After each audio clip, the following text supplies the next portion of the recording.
please subscribe and don't forget to press the bell icon to get notified whenever we upload a new video.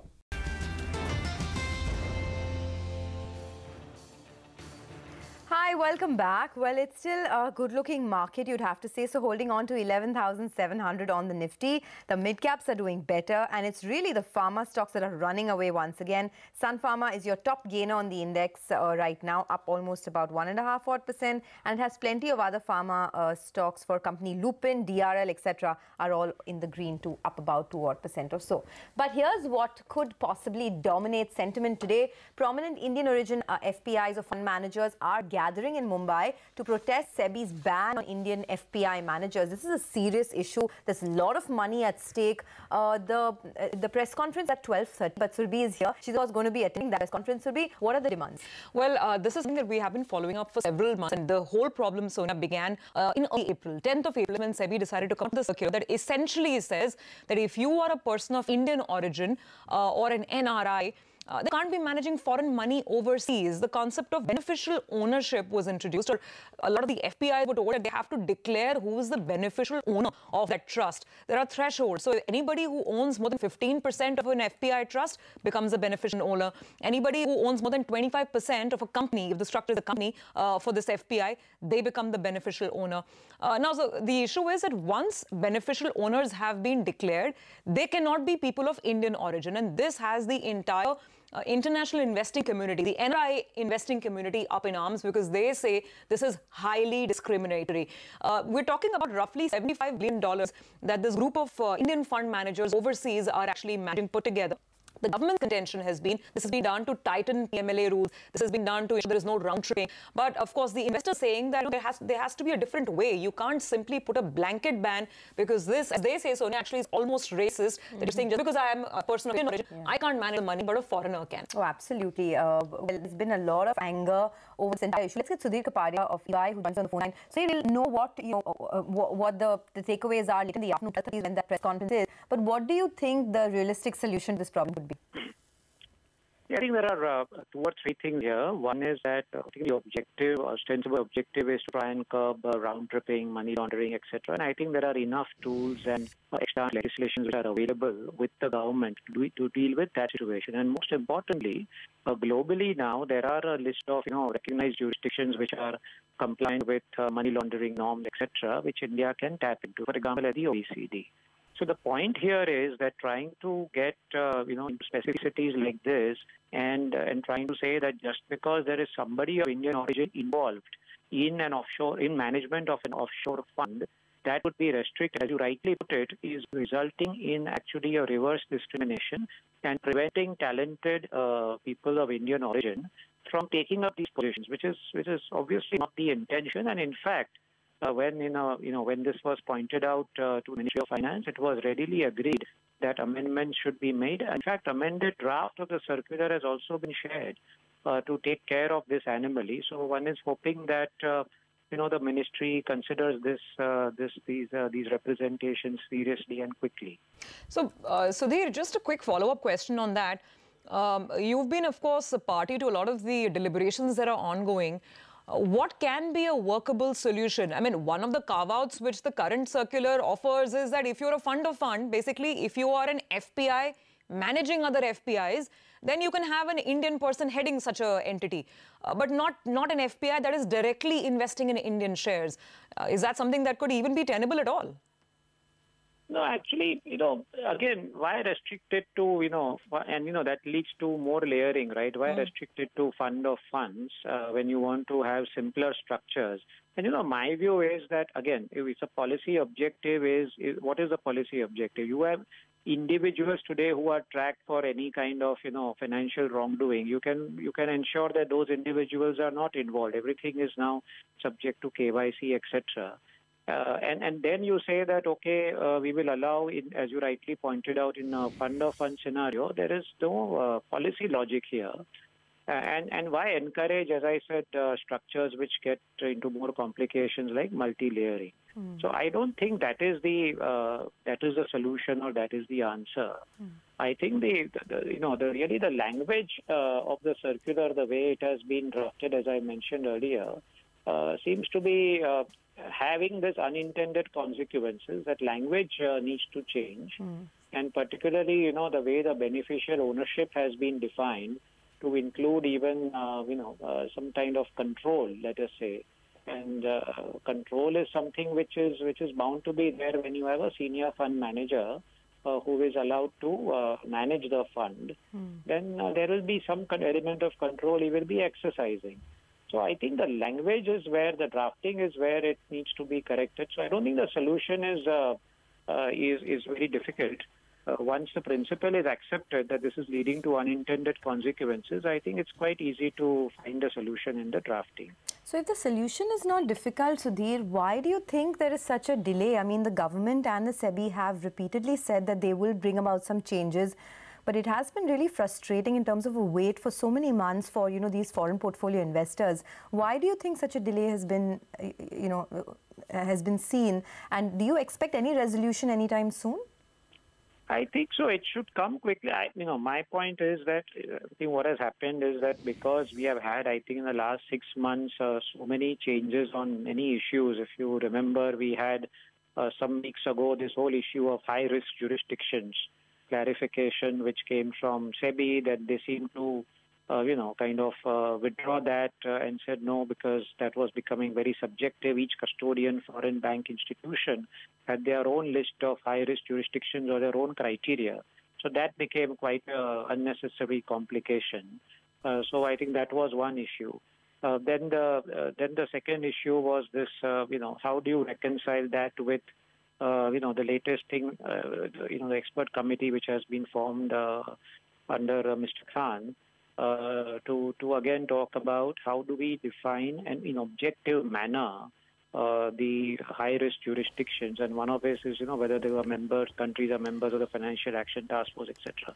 So I think what is happening is somebody needs to sit holistically, look at, SEBI, look at some of these money laundering, what is happening globally, and come out with a I think what is happening is, rather than a comprehensive look at all of this, piecemeal suggestions are being and solutions are being patched out. Sudhir, if you could just allow me to quickly come in there for a final point. There will be back and forth, obviously, between the government and the set of investors. Now we have Mr. Jaitley back. If thresholds are to be tweaked, I think the idea being that concentrated Indian money should not come back into the Indian market from an outside India jurisdiction being managed by Indians. I mean, then why not just do it internally? I think that might be one core discussion point. So if these thresholds have to be tweaked, and let's say that, the government says that no single Indian can have more than 10% interest in such a fund. If you have more than that kind of interest, then just do the money management from India. Isn't that a fair argument? No, that's a fair argument. I mean, simply put, what you are suggesting is right, that why not just allow this category of Indians, NRIs, OCIs, who qualify as beneficial owners, right, in the same circular, to hold management shares, basically, and make contribution as required by the sponsor, which is already, or the offshore manager, under documents registered with SEBI, right? So even today, if you register with SEBI any offshore fund management company, you have to disclose what is the contribution to be made by the fund manager as by way of management shares. So you can prescribe that, as you said, a threshold of 10%, 5%, whatever is the threshold one is comfortable with. It has to be 10 or below that, I agree. Once you define that, it should be fine. And as I said, for any individuals, hypothetically, of unseemly backgrounds, that anyway you track separately with all the data analytics and insights you have at your disposal. So that becomes an individual issue rather than a generic issue. Today what is happening is you are kind of hanging everybody under that category for no rhyme or reason. That should be avoided. So this would be a good solution to say you allow me to hold management shares up to a certain limit, which will be duly disclosed and kept, and SEBI is monitoring that in any case. Okay, a lot of solutions, but no announcement just yet and no clarity on this issue. Thanks, Sudhir, for joining us. We'll, of course, be getting you a lot more details, a lot more experts post that press conference at 12:30 later today. But let's get a lowdown on what's happening in the commodity space this morning. Manisha Gupta is here with a roundup of all the action there. Hi, Manisha. Hi, Sonia. Thank you so much for that. Well, starting with the crude oil prices, we have seen some pressure coming on that one. Well, it really has been about an increase in production that we've seen from OPEC, the highest in 2018 for the month of August, and that's pulled the prices lower. Not just the OPEC output, but you also have seen the U.S. rig count increase. The production from U.S. is now at 11 million barrels per day, and that also seems to be weighing on. Within OPEC as well, it has been about Libya, which has increased production, Iraq, where you have seen output at record highs. All of that really seems to be taking off the supply concerns from the market for the time being. Iran sanction concerns, of course, continue, and that is the only reason that you are seeing the prices supported. But even with that, 0.5% down in the global markets and the Indian markets clearly mirroring that. And there is strength back in the US dollar. That is weighing onto the precious metal space. So you have seen markets open with a decline. The only thing supportive for this sector also is that there is physical buying on these lower sides in India and China. Finally, Indian markets also getting into the festive season. So there is buying that has been reported on an increase with various states that has been supportive. But these markets will watch out for the US interest rate hike expectation in the month of September, where there is almost 100% probability now of an interest rate hike. So that is expected to continue to weigh on those prices. The base metals in the meanwhile, well, the LME has opened on the weaker side for many of these metals. This is a week where you could see US actually coming out with a proposal of $200 billion worth on tariffs yet again, so that US-China trade. But these markets will watch out for the US interest rate hike expectation in the month of September, where there is almost 100% probability now of an interest rate hike. So that is expected to continue to weigh on those prices. The base metals in the meanwhile, well, the LME has opened on the weaker side for many of these metals. This is a week where you could see US actually coming out with a proposal of $200 billion worth on tariffs yet again, so that US-China trade concern is back, and the strength in US dollar also seems to be weighing on. So you have the copper prices trading at a one-week lows. Nickel is declined all the way to a 6-month lows now, and we have seen very sharp decline continue in case of zinc prices as well. Trading strategies, and we have them from Anand Rathi. They have a sell call on gold prices. 30,000 is what they're eyeing for the day today. A buy continues in case of crude, though, with targets of 4,980. It's a sell call, though, in case of the base metal prices, as the trend seems today. So their pick is copper, and they're looking at a downside of 418 onto that. Well, the bank nifty is a tad bit in the red, so just keep an eye out on that. Otherwise, the market seems to be doing just fine. Back to the big story then. The Q1 GDP number has come in at a 2-year high of 8.2%. It's better than the street expectations of 7.7%. Manish Vadhavan, the head of fixed income global markets at HSBC India, joins us now to talk about that. Manish, hi, good morning, and thanks for joining us on CNBC-TV18. Do you think this GDP data will have any impact on the monetary policy? Because, you know, the data in any case is lagged, and also a lot of the rate hikes have been front-loaded.